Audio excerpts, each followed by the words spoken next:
She was hunted, betrayed, poisoned. Once hunted, now hunter. Welcome to Once Upon a Crime, where dark truths, lost legends, and twisted fairy tales come to light. And so her story begins. The girl they called Snow White. Once upon a bitter winter, when snow blanketed the earth in perfect silence, a queen sat by her window stitching a piece of velvet. As the needle pricked her finger, 3 drops of blood fell upon the snow on the sill. She watched them spread, stark and vivid against the white, and whispered a quiet wish into the cold air.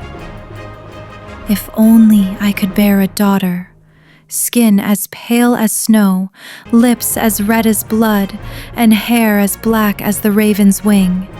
And may her cheeks hold warmth like embers, so the world knows she lives, even in the dead of winter.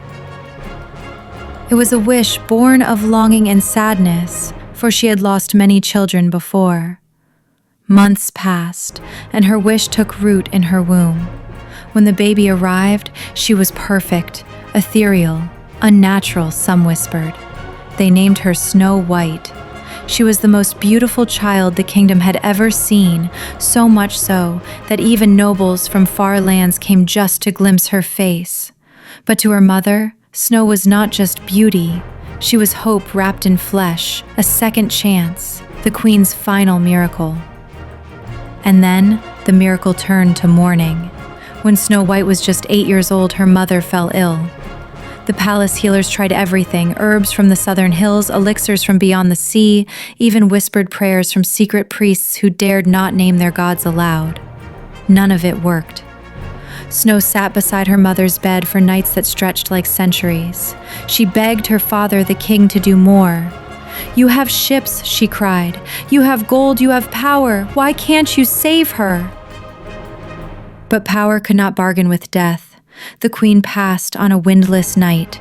No thunder, no sign, just silence and a little girl's scream echoing through marble halls. From that moment, something in Snow White broke. Or perhaps it sharpened.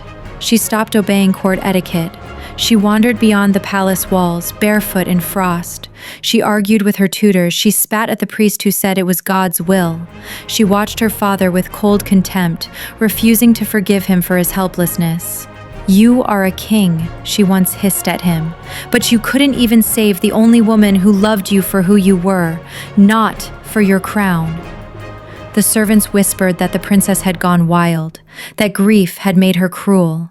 But in truth, Snow White was simply awake to the truth of power, of loss, of the lies adults wrapped around grief to make it bearable.